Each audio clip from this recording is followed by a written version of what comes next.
नमस्तु महाराज जी। सभी महाराज जी को मेरा नमस्तु। महाराज जी, हम परिवार में रहते हैं तो एक धैर्य रखते हैं, मतलब कभी भी कुछ परेशानी आती है तो मैंने ये देखा है फिर लोग उतना ही फायदा उठाते हैं। जब हम थोड़े स्ट्रिक्ट होते हैं तो लोग फिर सब चुप शांत हो जाते हैं। तो ऐसा कहाँ तक मतलब क्या सही है कि गलत है? कौन क्या फायदा उठा रहा है इससे हमें नहीं पढ़ना है। हमें अपने परिणामों की शांति स्थापित रखना। हमेशा जो व्यक्ति सज्जन होते हैं उनका लोग दुरुपयोग कर लेते हैं, लेकिन हम उनकी तरफ ना देखें। हमें अपनी सज्जनता कायम रखना चाहिए। सामने वाला फायदा उठा रहा है, उठाने तो कब तक फायदा उठाएगा? कब तक फायदा उठाएगा?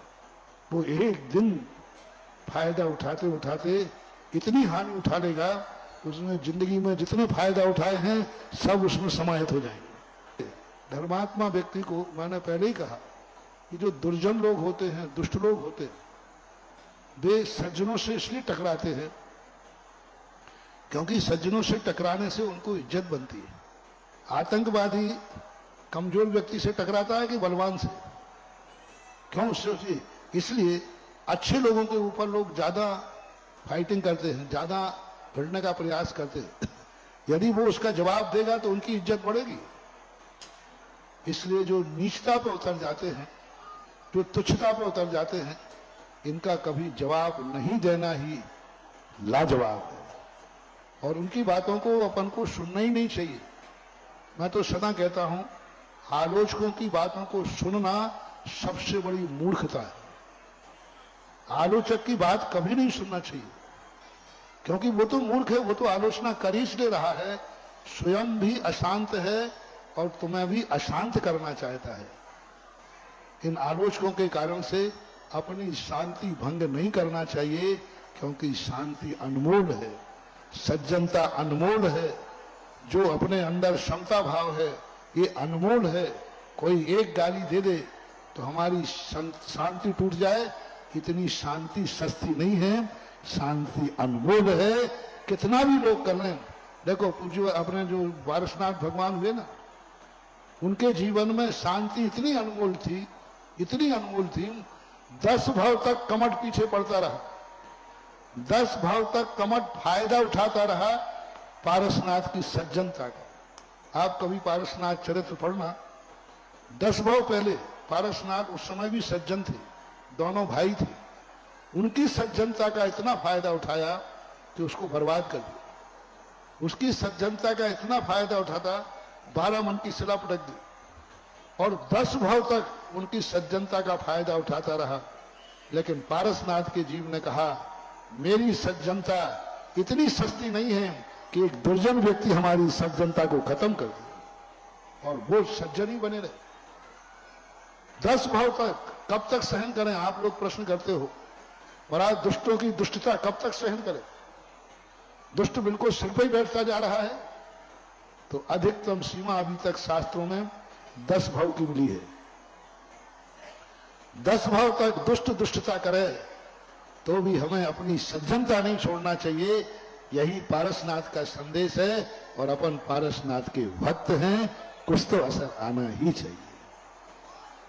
गुरुवर नमस्तभ्यम नमस्तभ्यम। मैं पन्नालाल साहब के गुना विधायक, आपके आशीर्वाद से दूसरी बार मौका मिला महाराज श्री। पहले 13 में और फिर 23 में। मेरा आपसे एक निवेदन है प्रश्न के मामले में।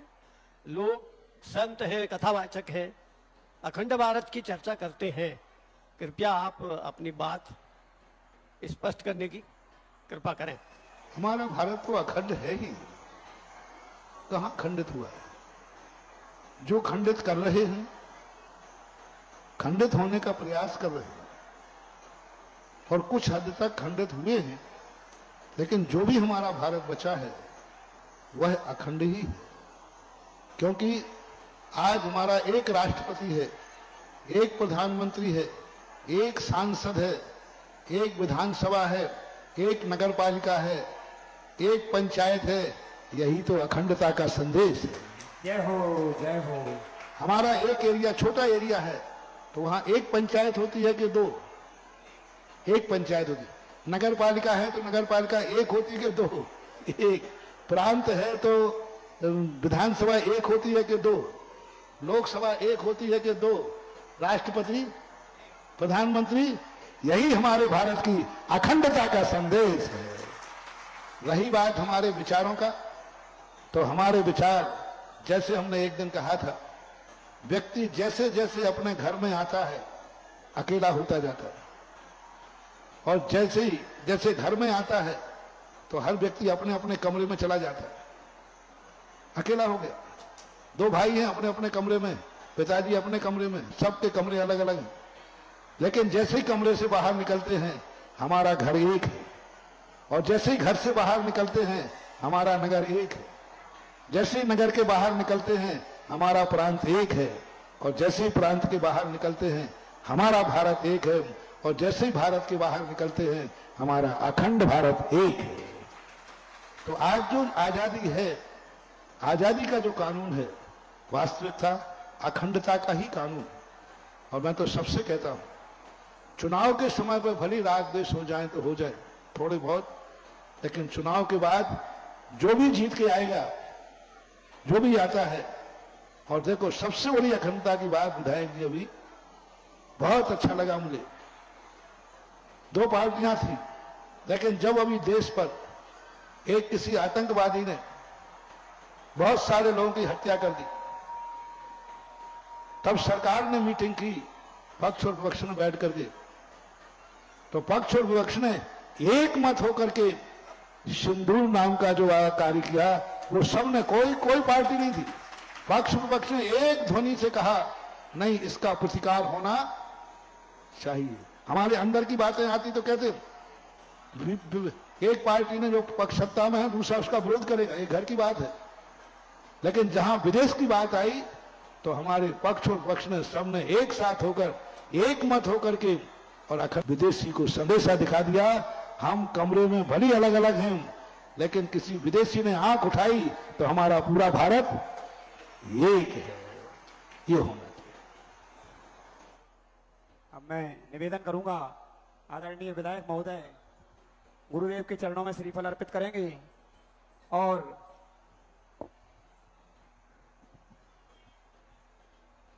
इसी के साथ श्री विद्यासागर महिला मंडल अशोकनगर नगर पालिका अध्यक्ष नीरज मनोरिया, डॉक्टर जयमंडल यादव महाराज श्री के श्री चरणों में अष्टद्रव्य भेंट करेंगे और आशीर्वाद प्राप्त करेंगे। समस्त ट्रस्ट कमेटी से निवेदन है कि वो मंच पर आए और गुना विधायक महोदय श्री पन्नालाल जी साक्य का सम्मान करें। हाँ यहाँ से पहले भी था, हाँ उस समय चतुर्मास था वहाँ। आशीर्वाद वहीं देखो, अभी जिज्ञासा समाप्त नहीं हुई भाई। ओ नमोस्तु महाराज जी, नमोस्तु नमोस्तु। अशोकनगर की महिला मंडल की बार बार नमोस्तु नमोस्तु महाराज जी, नमोस्तु। महाराज जी सभी महिला बनने आए थे, लेकिन हमें ये सौभाग्य प्राप्त नहीं हुआ, ये हमारा दुर्भाग्य है क्या? देखो ये दुर्भाग्य समझ रहे हैं, पूजन का जो समय है वो निकाल करके आए और कह रहे दुर्भाग्य। नहीं महाराज जी पहले आए थे। पूजन का जो समय था, आचार्य की आज पूजन हुई, उसमें शामिल हो जाते तो तुम भी पूजन कर लेते, क्या बात है। सभी लोग मंच को खाली कर देंगे, कृपया कर सभी लोग। महाराज जी मेरी शंका है, ऐसी सामाजिक शंका है महाराज जी कि नगर पालिका अध्यक्ष अशोकनगर नीरज मनोरिया जी। महाराज जी मेरी जिज्ञासा है कि जब ड्रामा होता है तो लोग उस ड्रामे को देख के रोते हैं, और घर के बूढ़े बुजुर्ग लोग जब दुखी सुखी होते हैं तो ये कह के टाल देते हैं कि ड्रामा कर रहा है। ये इसमें सामंजस्य कैसे बैठा है महाराज जी? सामंजस्य तो ऐसे लोगों को जब स्वयं के ऊपर दुख आता है और दूसरा उसको ड्रामा बोलता है, तब उसको अकल आ जाएगी कि मैंने भी किसी के वास्तविक दुख को ड्रामा बोला था। ऐसे लोग ठोकर खा करके ही सामंजस्य बैठाते हैं, समझाने से नहीं। नमोस्तु महाराज श्री। नगर पालिका अध्यक्ष मेरी जिज्ञासा है, मेरी जिज्ञासा गुलिस्तान से है महाराज श्री। नगर पालिका अध्यक्ष राहुगढ़ कुमार जी साहू वो पधारे। महाराज जी हम अशोक नगर के सभी वासी, वैसे मेरी परिषद में 22 सदस्य हैं, लेकिन महाराज जी 4 जैन हैं, 18 अन्न है, आज 6 आए, उसमें से 5 अन्न आए हैं यादव, सेवरे, ओझा और ब्राह्मण। महाराज जी संपूर्ण समाज ही नहीं, पूरे अशोकनगर की जैन समाज के अलावा जितने भी समाज हैं संपूर्ण महाराज जी आपका इंतजार कर रही हैं। 32-33 साल पहले महाराज श्री जब आप आए थे तो अशोकनगर की धरा को आप पावन कर गए थे। अब महाराज जी थोड़ी सी मैली हो गई है, इसलिए जिज्ञासा है महाराज जी कि इतने सारे लोग और हम एक दूसरे से किंतु परंतु कुशंका करते रहते हैं कि महाराज जी आ रहे हैं, महाराज जी आ रहे हैं। महाराज जी आज हमें ऐसा आशीर्वाद दे दो कि वैसे तो पूर्ण विश्वास ही है कि आप आ रहे हो, लेकिन ऐसा आशीर्वाद हो जाए कि महाराज जी हमें यहाँ जाने के बाद फुल तैयारी करें, ऐसा आशीर्वाद गुरु जी हम चाहते हैं। मनोहर जी, हमारा एक सिद्धांत है, राम तेरी गंगा मैली हो गई, पर मेरा सिद्धांत है जो राम की गंगा है वो कभी मैली होती नहीं और हो नहीं सकती। अशोकनगर की धरा को मैंने शुद्ध किया है, वो कभी अशुद्ध हो ही नहीं सकता। चाहे 32 साल निकल जाए, चाहे 33 साल निकल जाए, क्योंकि यदि मैली हो गई होती तो आज अशोकनगर का ये जमुन यहां नहीं खड़ा होता। मैली हो गई होती तो उनकी क्या हिम्मत है कि साधु के सामने आकर के अपने नगर में ले जाने की बात कर सके। आपके 30 साल के बाद भी अशोकनगर के जो उत्साह है, जो आपने कही कि हमारी 7 जातियों में उत्साह है, यही उत्साह बता रहा है कि अशोकनगर आज भी पावन है, आज भी। और साधु लोग जो होते हैं गंदे स्थान पर नहीं उतरते। बहुत अच्छा है। अब विश्वास की बात जो कही तो देखो, साधु की चर्या ऐसी महावीर स्वामी ने बनाई है जिसके ऊपर विश्वास तो जब ही किया जा सकता है जब वह घटित हो जाए, फिर भी आशा पर आसमान टिका है। गुरुदेव के चरणों में साष्टांग नमन करता हूं। डॉक्टर जयमंडल यादव, अशोकनगर से। अशोकनगर का सर्व समाज, यादव समाज अकेला नहीं, पूरा हिंदू समाज पलक पाड़े बिछा करके गुरु महाराज के चरण वहां पड़े, उसके लिए आतुर है। गुरु महाराज अशोकनगर का कण कण आपके लिए और उपस्थिति और सानिध्य को प्राप्त करना चाहता है। गुरु जी आपके आवा मंडल के दर्शन हम अशोकनगर की धरती पर करना चाहते हैं। कृपा करें प्रभु जी, कृपा करें महाराज। गुरु जी हिंदू समाज ही नहीं, अभी मैं रास्ते में आ रहा था गुरु जी, हमारे 2 पार्षद मोमडन से उनका फोन आया था कि हमें क्यों नहीं ले गए। मैंने कि गुरु जी जैसे रावण से निकलेंगे तो अपन फिर गुरु जी के चरणों में नमोस्तु करने चलेंगे। हमने पहले ही कह दिया, हम कमरे में अलग अलग हैं, बाहर तो हमारा अखंड भारत एक है। जब हम बाहर देखते हैं तो ना हमें कोई जैन है ना कोई हमें अजैन है। बाहर जब देखते हैं हमारा वसुदेव कुटुंबकम, सारी वसुधा हमारा कुटुंब।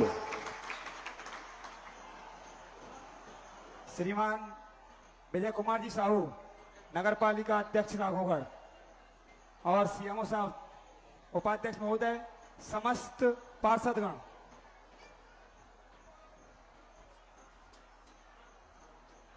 सम्मान के लिए ट्रस्ट कमेटी से निवेदन करूंगा कि वो नगर पालिका अध्यक्ष, सीएमओ महोदय, उपाध्यक्ष महोदय का सम्मान करेंगे। ट्रस्ट कमेटी जिज्ञासा के लिए तैयार रहेंगे। नितिन टड़ैया, टीकमगढ़, पासनाथ धाम, टीकमगढ़।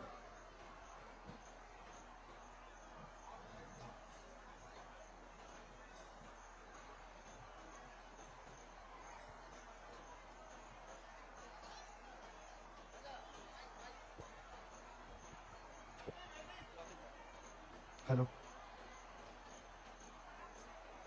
महाराज श्री के श्री चरणों में बारंबार नमोस्तु। महाराज श्री के श्री चरणों में बारंबार इच्छामि। महाराज श्री, जब आप टीकमगढ़ आए थे, जब जहां जहां से आप गुजरे वहां वहां मंदिरों के निर्माण हुए थे, और टीकमगढ़ का जो कार्य है वो सबसे ज्यादा गति पे है। महाराज श्री नमोस्तु। महाराज श्री, जिज्ञासा यह है महाराज श्री कि आपने 2 दिन पूर्व कहा था कि क्रोध, अहंकार और मेरा तेरा, ये 3 चीजें अगर आदमी छोड़ दे तो वो धन्य हो जाए। महाराज श्री, ये लाइनें जो है देखने में आता है कि लोग बाग उसको सीख नहीं पाते, तो महाराज श्री मार्ग प्रशस्त करें कि क्रोध, अहंकार और मेरा तेरा छूट जाए गृहस्थ जीवन वालों का।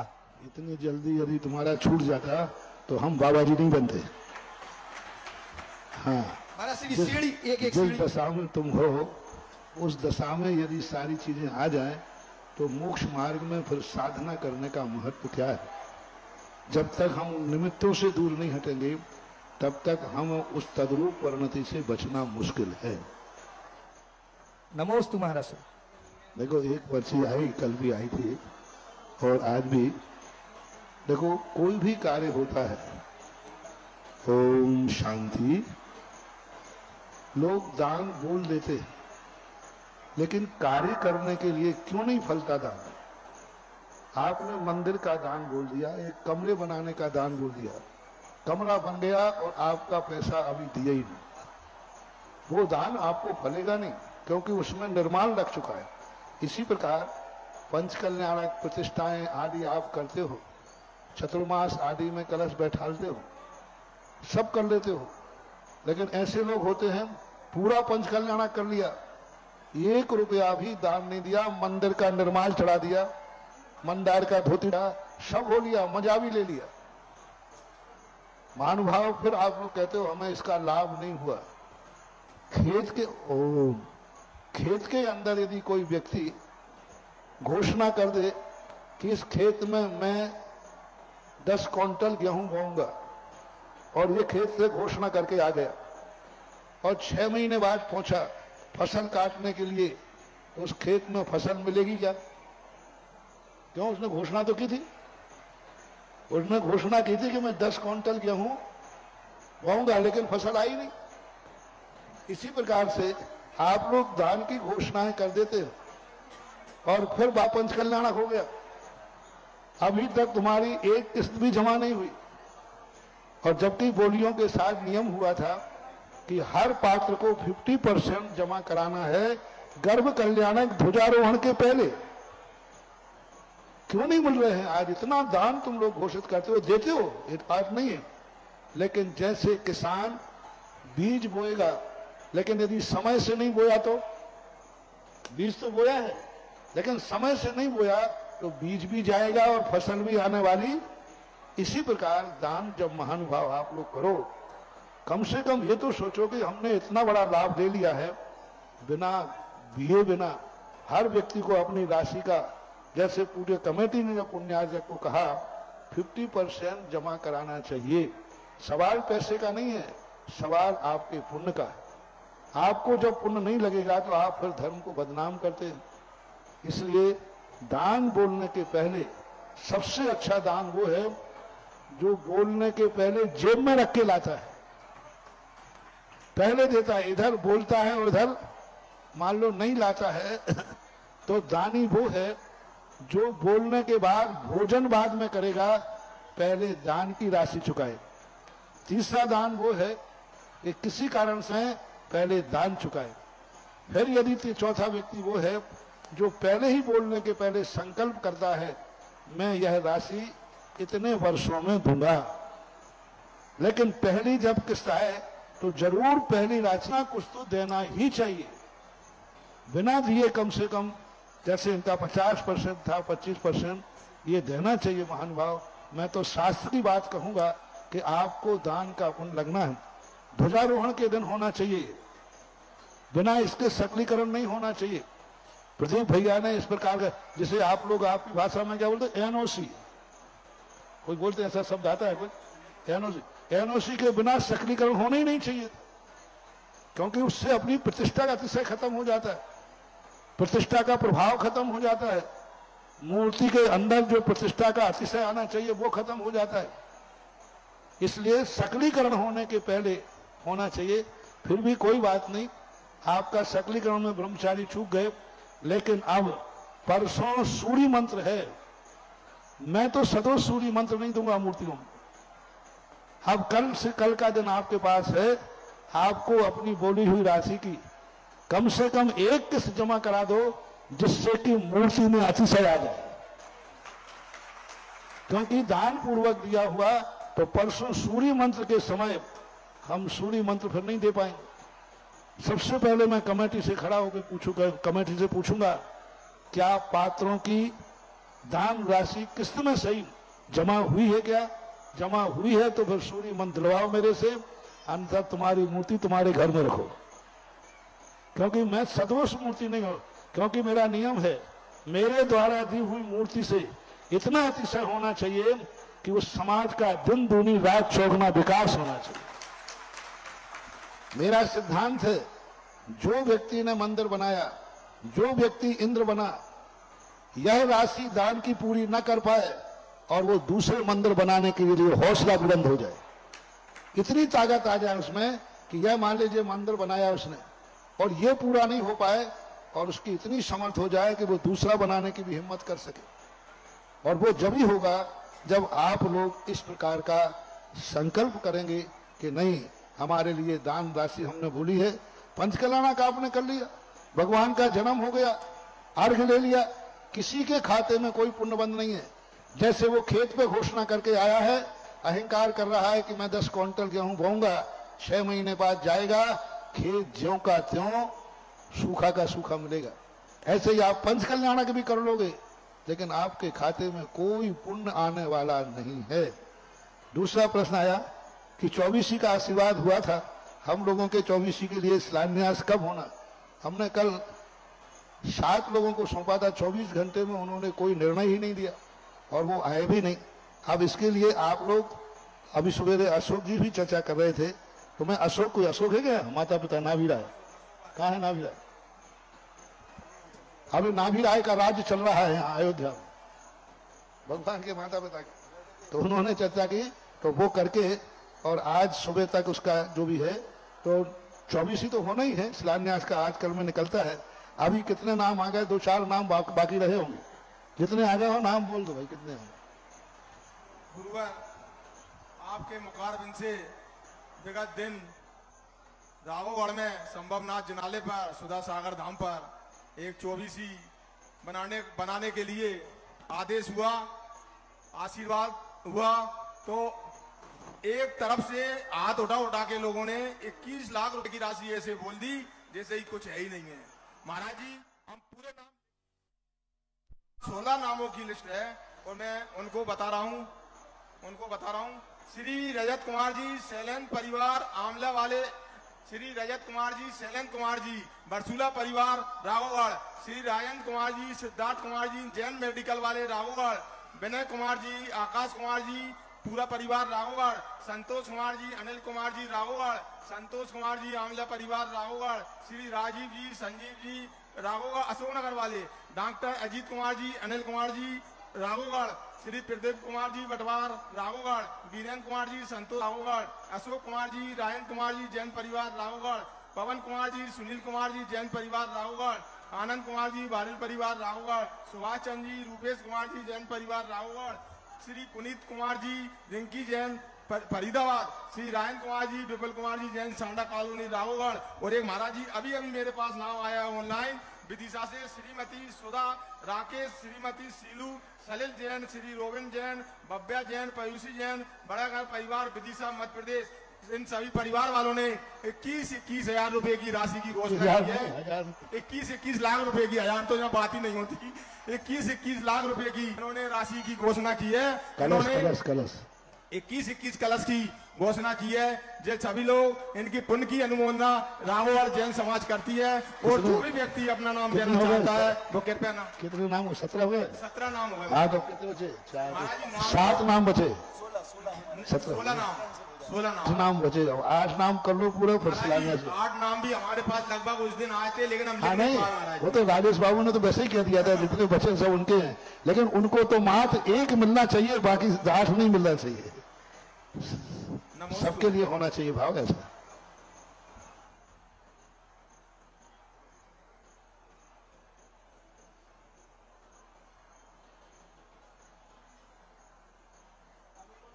श्रीमती संगीता जैन आमला वाले, और अगली जिज्ञासा के लिए तैयार रहेंगे आकाश जी जैन राघवगढ़।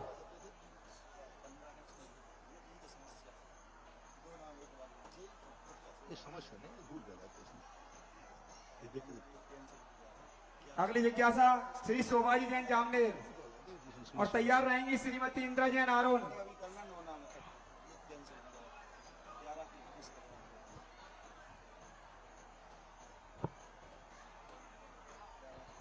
नमोस्तु नमोस्तु नमोस्तु। मेरे परिवार की तरफ से आपको अनंत बार नमोस्तु महाराज जी।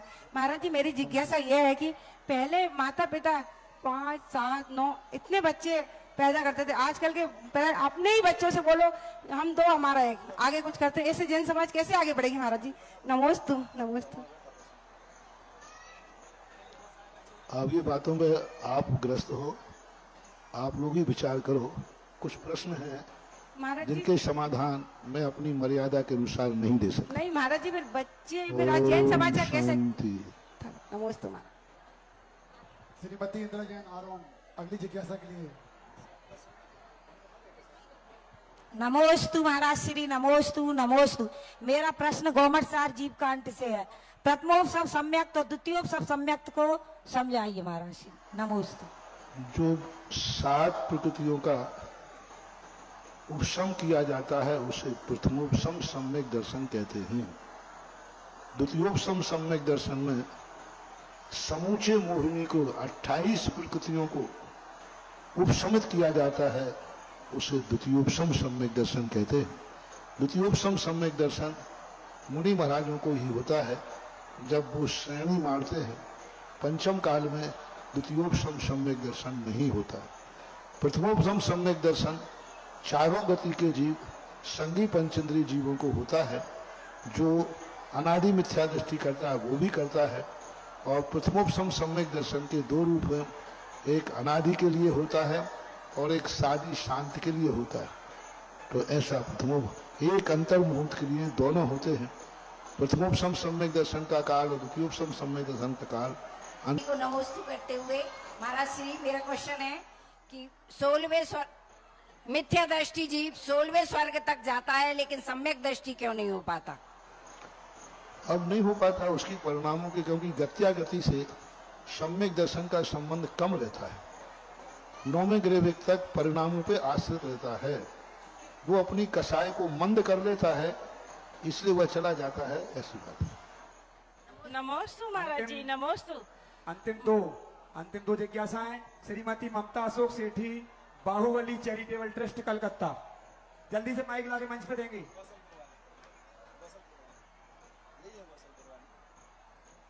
गुरुदेव के चरणों में सत सत नमन, सत सत नमन। गुरुदेव, मेरी जिज्ञासा ये है कि हम लोग संयम के मार्ग में कुछ भी आगे बढ़ने से बहुत घबराते हैं, तो अपने भाव को उसके लिए कैसे आगे बढ़ाएं, उसके लिए क्या करें? परिवार वो है जो कलकत्ता बनी रहते हैं, लेकिन अभी एमपी में गौसलपुर का एक विशाल पाषाण का मंदिर ये परिवार अकेला तैयार कर रहा है और इतने उत्साह के साथ है कि हमें गौसलपुर आना नहीं था, लेकिन इस व्यक्ति के परिवार के, सेठी जी के, इनके परिवार के इतना जबरदस्त पुण्य था कि मैं गौसलपुर आ गया। और गौसलपुर आ गया तो ही इतना लंबा रूट बन करके राघवगढ़ आ गया। सब गुरुदेव की कृपा से। तो ये बहुत बड़ा कार्य होता है जब एक व्यक्ति के मन में ऐसा भाव आता है। और आज उसी मंदिर की शुरुआत करने का आशीर्वाद लेने के लिए पूरी कमेटी के साथ यहाँ आए हैं। प्रश्न क्या है? गुरुदेव, हम लोग संयम के मार्ग में आगे बढ़ने से बहुत संयम के मार्ग के अंदर तो सबसे बड़ी चीज यही है कि अपनी मूर्छाएं, अपनी कसाएं, अपना जो वृत्ति है, निरीह वृत्ति, जितना ज्यादा हम अपने आप में निरीह होते जाएंगे, हम संयम की मार्ग पर बढ़ते जाते हैं। संसार, शरीर, भोगों से जितनी उदासीनता आएगी, संयम मार्ग उतना ही आत्मा में प्रकट होता रहता है। नमस्ते गुरुदेव। नमस्ते। ममता अशोक सेठी, बाहुबली चैरिटेबल ट्रस्ट कलकत्ता के सम्मान के लिए मैं ट्रस्ट कमेटी राघवगढ़ से निवेदन करूंगा कि वो मंच पे सम्मान करें। अंतिम जिज्ञासा हमारे बीच। सम्मान मेरा नहीं होना चाहिए, मेरे शब्द को एक बार मैं सारे लोगों के सामने बोलना चाह रहा हूँ। पर प्रातः स्मरणीय आज की कृपा अगर किसी पर हो, उस इंसान को में तैयार रहेंगे श्री प्रदीप कुमार जी नाम वाले। महाराज श्री नमस्तु। महाराज श्री, मेरी जिज्ञासा ये है कि जब लड़का और लड़की की कुंडलियां मिलाते हैं, अगर कुंडली मिल जाती है तो वो शादी करते हैं और कुंडली नहीं मिलती तो शादी नहीं करते।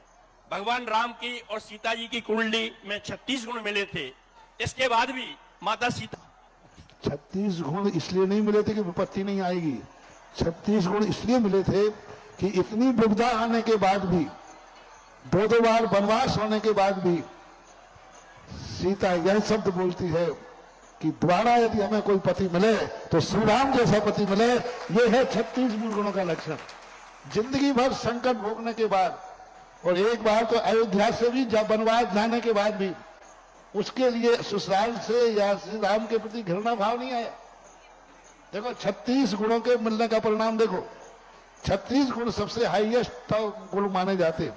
यानी ऐसी परिस्थिति में भी कभी उन्होंने रामचंद्र जी को दोष नहीं दिया, एक बार भी ये भाव नहीं आया कि मुझे तुम्हारे से शादी करके बहुत बड़ी गलती हुई, मेरी कहाँ किस्मत फूटी थी। ये भाव सीता जी के अंदर नहीं आया, बल्कि जब अंत में जब वो अग्नि परीक्षा होती है और पृथ्वी में समाहित होती है वैष्णव दर्शन के अनुसार, उस समय एक ही बात कहती है, अगले जन्म में भी यदि कोई मुझे पति मिले तो श्री राम जैसा पति मिले। ये है 36 गुण मिलने का कमाल। क्योंकि 36 गुण इसलिए नहीं मिलाए जाते कि दुख नहीं आएगा, इसलिए मिलाए जाते हैं कैसी भी परिस्थिति में दोनों में एक दूसरे में तकरार नहीं होगी, डाइवर्सन नहीं होगा।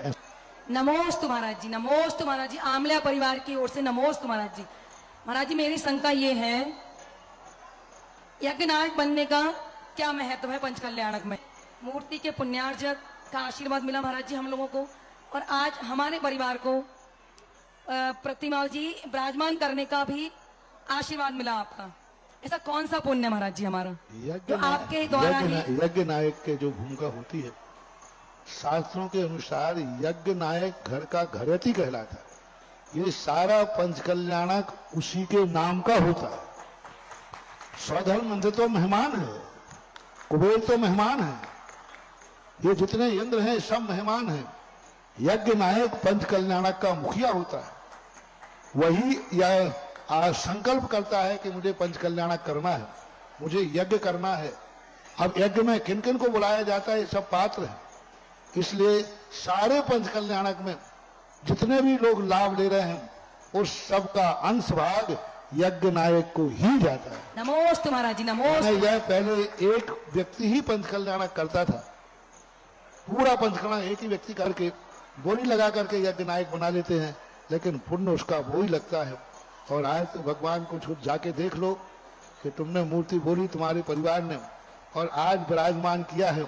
अब जाकर के बड़े मंदिर के दर्शन करो, तुम्हारा जो ऐसा लगेगा कि हमारे जन्म जन्म के पाप धुल गए और ऐसा पुण्य का संकल्प हुआ।